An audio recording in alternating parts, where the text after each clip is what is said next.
Hello friends, good morning. Welcome to my channel CTET Adda. आज का topic है हमारा शिक्षक के लिए वातावरण और वंशानुक्रम का महत्व। यानी कि शिक्षक जो होते हैं उन्हें भी बच्चे को पढ़ाने के लिए उसके वंशानुक्रम और वातावरण को समझ सकें। पिछले क्लास में हम लोग पढ़े थे बालक पर वंशानुक्रम और वातावरण का क्या प्रभाव डालता है, और उसी वंशानुक्रम और वातावरण को आगे बढ़ाते हुए आज पढ़ेंगे कि शिक्षक के लिए वंशानुक्रम और वातावरण को ध्यान में रखकर बच्चे के साथ कैसे व्यवहार करना चाहिए। इसी में पहला पढ़ेंगे हम लोग वंशानुक्रम का महत्व यानी इम्पोर्टेंस ऑफ हेरिडिटी। इसमें फर्स्ट पॉइंट है वंशानुक्रम के कारण बालकों के जन्मजात क्षमताओं में अंतर होता है। शिक्षक इस बात को ध्यान में रखकर कम प्रगति करने वाले बालकों को अधिक प्रगति करने वाले बालकों में योगदान दे सकते हैं। यानी आप लोग को पता है कि वंशानुक्रम क्या है, हेरिडिटी, जो कि माता पिता से बच्चे में मिलने वाले गुण हैं, तो उनके कारण बच्चे में अंतर होता है। और इसलिए क्योंकि सबके माता पिता एक समान नहीं होते हैं, कुछ बच्चे के माता पिता इंटेलिजेंट होते हैं, मतलब बुद्धिमान होते हैं, कुछ बच्चे का माता पिता एवरेज होते हैं, और कुछ बच्चे के माता पिता मंद बुद्धि वाले भी होते हैं। और ये गुण उनके बच्चे में भी होता है हेरिडिटी के चलते, और ये असमानता बच्चे में भी पाई जाती है। लेकिन शिक्षक इस बात को पता लगाकर ध्यान में रखकर कि कौन सा बच्चा ज़्यादा प्रगति कर रहा है और कौन सा बच्चा कम प्रगति कर रहा है, कौन सा बच्चा पढ़ने में तेज है और कौन सा बच्चा पढ़ने में कमज़ोर है।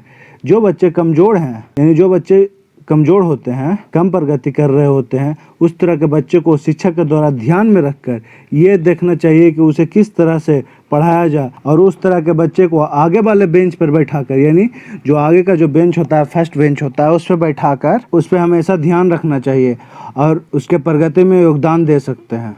दूसरा है वंशानुक्रम का एक नियम बताता है कि योग्य माता पिता के बच्चे अयोग्य और अयोग्य माता पिता के बच्चे योग्य हो सकते हैं। इस नियम को समझने वाला शिक्षक ही बालकों के प्रति उचित प्रकार का व्यवहार कर सकता है।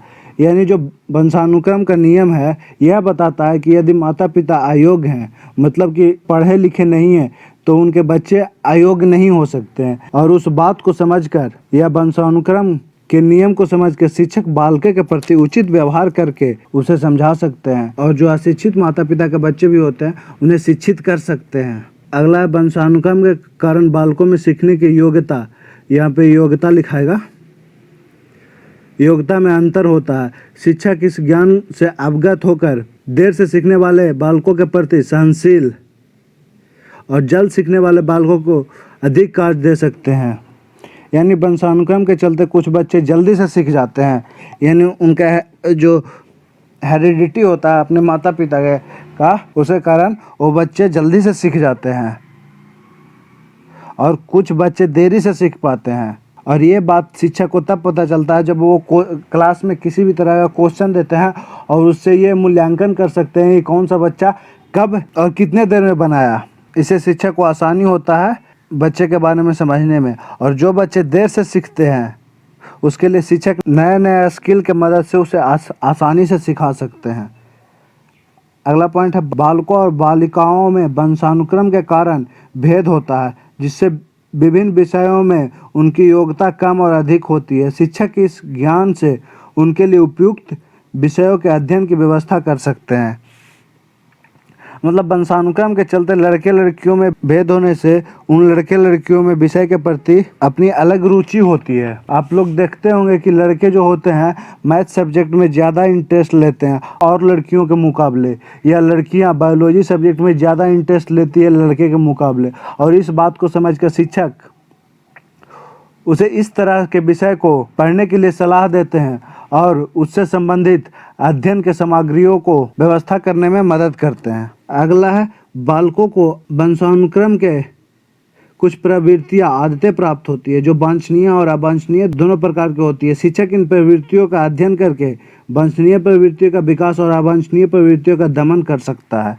यानी जो वंशानुक्रम से बच्चे में जो प्रवृत्तियां आदतें आ जाती है माता पिता के हेरिडिटी के कारण, जिसमें कुछ अच्छे बातें भी होती है और कुछ बुरे बातें भी होती है, यानी बच्चे में दोनों तरह की प्रवृत्तियां आ जाती है। इस तरह के आदतों को शिक्षक समझकर उसके बुरे आदतों या अवांछनीय आदतों को दूर कर सकते हैं। तो इस तरह के बच्चे को अच्छे बच्चे के समूह में यानी अच्छे विद्यार्थियों के समूह में रखकर उसे इस तरह के आदतों से वंचित कर सकते हैं या अवांछनीय प्रवृत्तियों को दमन कर सकते हैं। ये था शिक्षा के वंशानुक्रम का महत्व।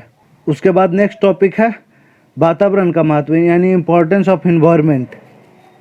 इसमें पहला है शिक्षक का अच्छा वातावरण बालकों की बुद्धि और ज्ञान की वृद्धि में प्रशंसनीय योगदान देता है। इस बातों को ध्यान में रखकर शिक्षक अपने छात्रों के लिए उत्तम शैक्षिक वातावरण प्रदान कर सकते हैं। यानी हम बच्चे को अपना अच्छा वातावरण प्रोवाइड कराएं, अच्छा हेल्दी इन्वायरमेंट दें, उससे बच्चे का बुद्धि भी बढ़ता है और उसके वृद्धि में भी योगदान होता है। अगर हम बात करें हेल्दी इन्वायरमेंट का तो बच्चे की सारी सुविधाएं मिलनी चाहिए, यानी अच्छे टीचर हो, पढ़ाई से संबंधित सभी व्यवस्थाएं हो और अच्छा वातावरण मिले तो उन बच्चों को समझने में आसानी होती है।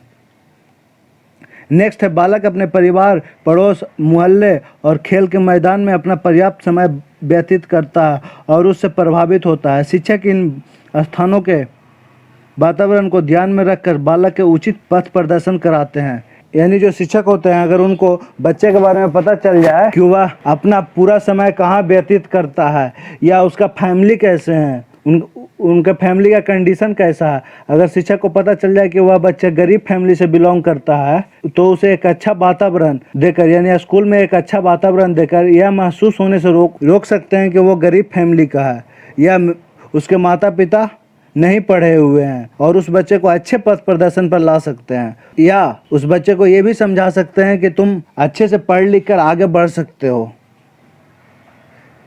अगला पॉइंट है अनुकूल वातावरण में जीवन का विकास होता है, व्यक्तित्व उत्कर्ष की ओर बढ़ता है। शिक्षक अपने छात्रों के रुचियों, प्रवृत्तियों और क्षमताओं के अनुकूल वातावरण प्रदान करके उनको आगे बढ़ने में सहायता कर सकते हैं। यानी कि अगर शिक्षक को ये पता लगे कि बच्चे किस किस बात में या किस किस काम में ज़्यादा इंटरेस्ट लेते हैं, यानी बच्चे का इंटरेस्ट किस चीज़ में ज़्यादा है, तो शिक्षक उसी तरह के वातावरण या उस बच्चे के अनुकूल वातावरण बनाकर या स्कूल में उस बच्चे के अनुकूल वातावरण बनाकर उसे आगे बढ़ने में सहायता कर सकते हैं, ताकि उसे पढ़ने लिखने में या समझने में कोई दिक्कत का सामना ना करना पड़े और उसे अच्छी तरह की बात कहकर गाइड कर सकते हैं।